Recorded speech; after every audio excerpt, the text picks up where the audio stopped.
Bismillahirrahmanirrahim. Assalamualaikum warahmatullahi wabarakatuh. My name is Jihan Nur Fadila. My student ID number are 09105805210068, and I'm from English Department semester 4 in Muhammadiyah University of Sidendring Rapang. And in this occasion I will explain about naming and defining with tutor Memusmu. Okay, naming and defining are two processes of symbolizing a concept to refer to a referent that is outside the language. Jadi yang saya bahas di sini adalah penamaan dan pendefinisian. Penamaan dan pendefinisian adalah dua proses pelambangan suatu konsep untuk mengacu kepada suatu referen yang berada di luar bahasa. Jadi di sini ada beberapa jenis tipe dari penamaan. Yang pertama adalah sound imitation or onomatopoeia, namely the names of object or things that are formed based on the sound generated by this object. Jadi sound imitation ini adalah peniruan bunyi. Jadi pemberian nama melalui apa yang kita dengar. Jadi misalnya sebagai contoh adalah tokek. Jadi hewan itu seperti berkata tokek sehingga kita memberi nama. Jadi sehingga namanya tokek. Kemudian meong untuk kucing, kemudian guguk untuk anjing, yaitu panggilan oleh anak-anak karena seperti itu yang didengarnya.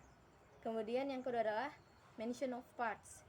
The term parts pro toto is a style of language that mention part of an object or things even though what is meant is a whole. Totem pro parte, which refer to the whole for the parts.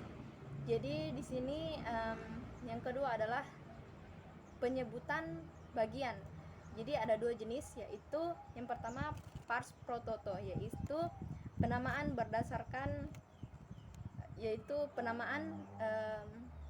menyebutkan bagian untuk keseluruhan.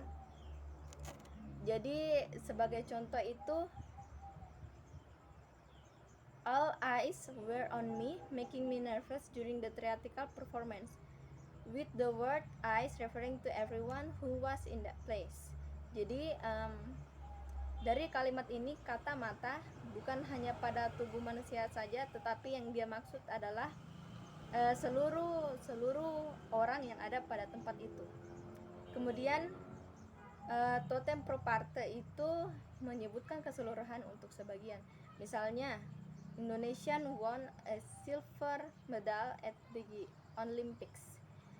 What is mean is only 3 male archery athletes. Jadi Indonesia untuk keseluruhan, padahal yang dimaksud adalah mereka menyebutkan Indonesia untuk keseluruhan, padahal yang dimaksud adalah hanya 3 atlet pemanah. Kemudian mention of characteristic.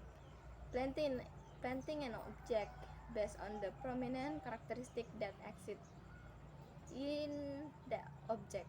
For example, a very miserly person is commonly called a miser. The one whose skin is black is called the black one.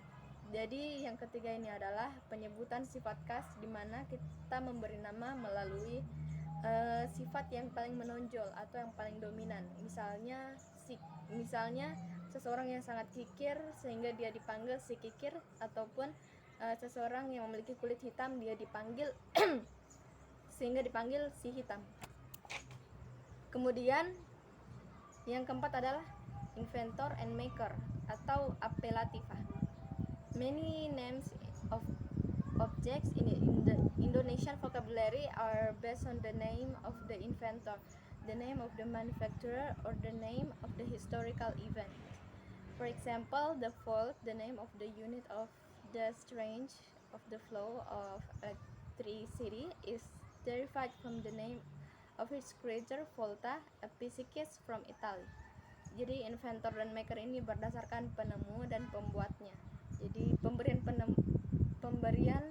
nama berdasarkan penemunya, berdasarkan pabrik, ataupun berdasarkan sejarah peristiwanya. Misalnya volt yaitu satuan listrik yang diberi nama volt karena penemunya bernama Volta. Kemudian place of origin. A number of object names can be traced to the name of the place of origin of the object. For example, the word magnet comes from the place name Magnesia. Jadi place of origin ini adalah pemberian nama berdasarkan tempat asalnya. Jadi sebagai contoh adalah magnet. Diberi nama magnet karena berasal dari Magnesia. Kemudian yang keenam adalah material. There are a number of objects whose name are taken from the main name of the object. For example, sharp bamboo is the name of the weapon used by Indonesian people in the war for independence first. Sharp bamboo is made from bamboo, whose ends are tapered until they are sharp. So here the name of the material, namely bamboo, becomes the name of the weapon. Yang keenam ini adalah material atau pemberian nama berdasarkan bahan utamanya. Sebagai contoh itu bambu runcing, yaitu pedang atau senjata yang dipakai Indonesia dalam perang kemerdekaan. Diberi nama seperti itu karena dia bahan utamanya adalah bambu yang diruncing, sehingga diberi nama bambu runcing. Yang ketujuh adalah similarities. This means that the word is used an utterance whose meaning is equate or compared with the lexical meaning for the words. For example, the word legs have the phrases table leg, mountain leg, and chair leg. Here the word foot has the same meaning with one of the characteristic of the meaning of the word foot, namely a tool to support the body standing, in the phrase table legs and chair legs, and the characteristic located at the bottom, in the phrase the foot of the mountain. Jadi similarities ini adalah perumpamaan. Jadi artinya kata itu digunakan dalam suatu ujaran yang maknanya dipersamakan atau diperbandingkan dengan makna leksikal dari kata itu. Seperti contoh yang tadi, artinya ada beberapa frase kaki, misalnya kaki meja, kaki gunung, kaki kursi. Jadi di sini kata kaki memiliki kesamaan makna dengan salah satu ciri makna dari kata kaki, yaitu alat penopang berdirinya tubuh untuk frase kaki meja dan kaki kursi, dan ciri terletak pada bagian bawah untuk frase kaki gunung. Kemudian shortening atau akronim.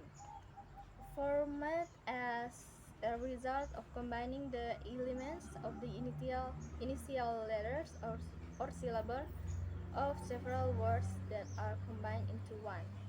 Jadi di sini sebagai contoh itu, jadi shortening itu adalah pemendekan, yaitu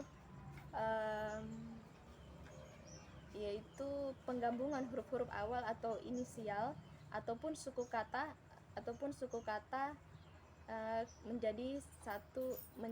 digabung menjadi satu.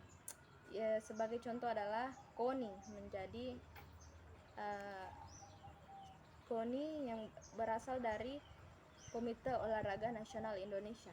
Berikutnya adalah new naming. New naming is the new word or term formed to replace existing words or term replaced with new words or new designation.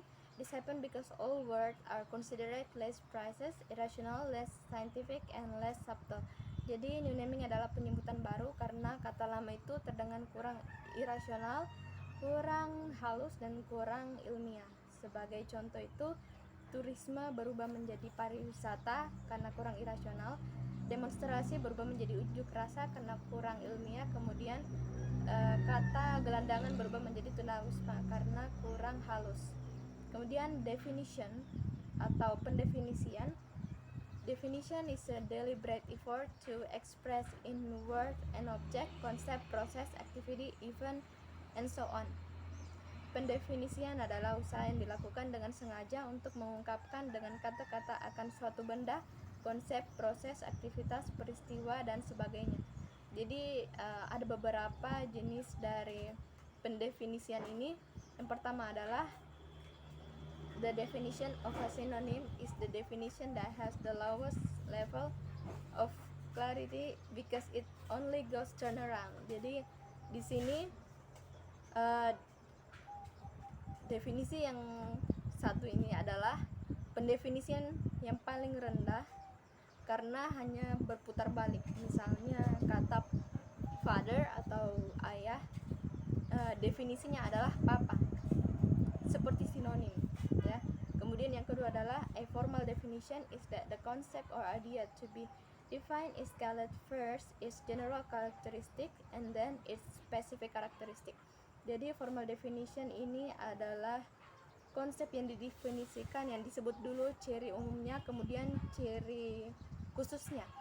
Sebagai contoh itu kita mendefinisikan sebuah bus misalnya, sebagai ciri khususnya, ciri umumnya itu kendaraan umum, kemudian ciri khususnya adalah dapat memuat banyak penumpang, sehingga definisinya adalah bus adalah kendaraan umum yang dapat memuat banyak penumpang. Yang ketiga adalah definisi logis. Logical definition is to clearly define an object, idea, or concept in such a way that the object is significantly different from other objects and is broader than the formal definition.